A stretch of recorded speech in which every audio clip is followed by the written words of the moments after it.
Is my friend, who I'm going to welcome to the stage next, Mr. Jeff Knox of the Firearms Coalition and gunvoter.org.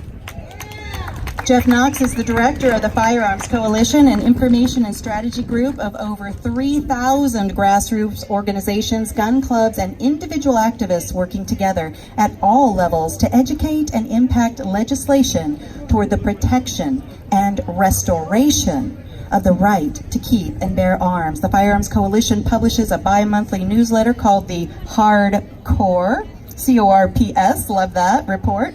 And Jeff's news and analysis regularly appears in Firearms News magazine and online at ammoland.com and firearmscoalition.org. Jeff Knox is going to talk to us about why parents should care about the Second Amendment. You might know a thing or two about that. You're a dad, grandpa, great-grandpa. Wears a lot of hats. Welcome to the stage. Thank you, Cheryl.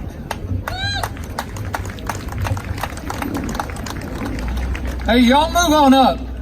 Come on, don't be afraid. Good afternoon, gun lobby.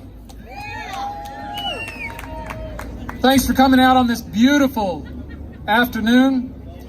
I think that here in the land of the free, we understand that we are free because it is the home of the brave. And God bless our young men and women that sign that blank check and swear that oath to guard the gates of freedom. And while they're physically standing in the way of outside aggression against our nation, it's up to us to guard the ideals and principles and promises of the founding documents of this great nation. Just as the gun lobby is not a bunch of overpaid suits in Washington, D.C., I've got bad news for Mike Bloomberg and Nancy Pelosi. If the NRA went away tomorrow, the gun lobby's still here. It's tens of millions of dedicated patriots just like you, scattered throughout this wide land, and so too is the government of the United States, not the overpaid suits in Washington, but rather we the people. Y'all feel free to join in. I want to read this to make sure I don't make any mistakes. We the people of the United States, in order to form a more perfect union, establish justice, ensure domestic tranquility, provide for the common defense, promote the general welfare, and secure the blessings of liberty to ourselves and our posterity, do ordain and establish this Constitution for the United States of America. We've never been perfect in living up to the ideals expressed in the Constitution, the Declaration of Independence, the Bill of Rights. Even at the time of their writing, the framers knew that the Constitution itself didn't live up to those ideals that they were espousing. But that didn't keep them from expressing those lofty objectives as their and our ultimate goal. The target that we should be shooting for.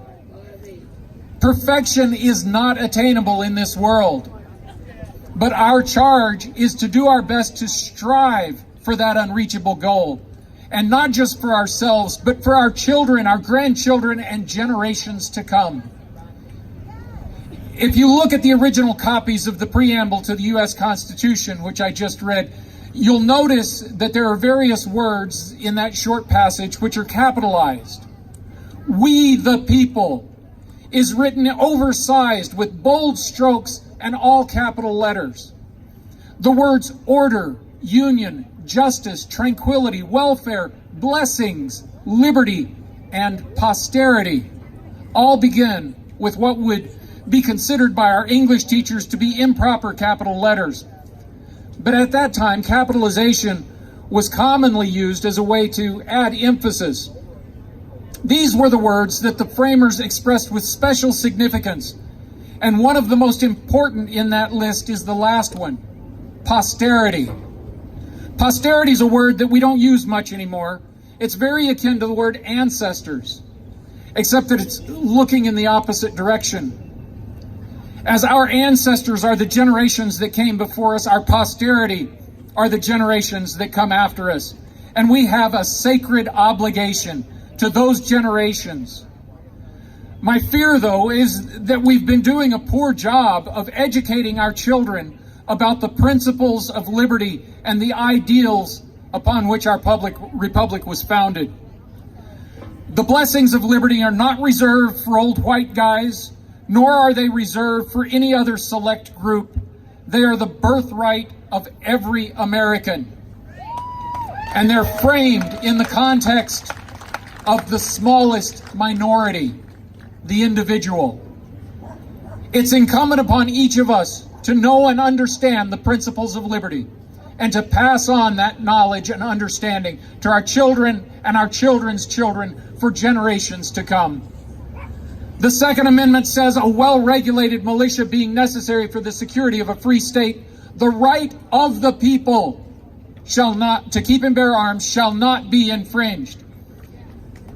What this means in modern language is, well, since it's important that the people be able to come together in an orderly fashion, cooperatively and independently, to defend themselves and the country and each other in times of need, the right of the people, that's you and me, and everyone within the jurisdiction of the United States, to keep, that's acquire, own, possess, and bear, carry, and use arms, guns, knives, tasers, pepper spray, may not be restricted or curtailed.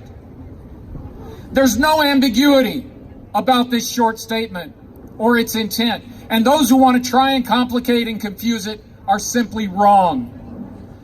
But there's something key to defending the Second Amendment. The right to arms, just like all of the Bill of Rights, belongs to everyone. It exists in great measure as a protection of all of the other rights that we enjoy. As we defenders of the Second Amendment must also be defenders of the entire Bill of Rights and all of the rights and privileges spelled out or implied in our founding principles. And we must defend them for everyone, whether Christian or Muslim, black or white or brown, Republican or Democrat or communist, or monarchist. As long as they're not calling for violence or fomenting insurrection, they and their philosophies are protected here by us, including the right to espouse foolish and harmful ideas. As Americans, we the people must do our best to live up to the ideals of our founding documents and defend the rights of all to bring their ideas to the public square, to open and honest discussion, protecting the liberties of those who might be marginalized or oppressed, to ensure that the smallest minority, the individual, can pursue their vision of happiness unmolested and unafraid, as long as they're not trampling on the rights of others in the process. We must live our values, set an example, and share those values with our children so that we might secure the blessings of liberty for ourselves and our posterity far into the future. It's a difficult charge and a lofty goal. We must not flinch or falter. We must keep our eye on the target as we aim for liberty and justice for all. You are the gun lobby. We, the people. It's up to us to raise up our children in the ways of righteousness so that they might never depart from it and enjoy the blessings of liberty from this generation forward. I'm Jeff Knox of the Firearms Coalition. Thank you for being here. Thank you for your attention. Thank you for being the gun lobby. And God bless America. Yeah!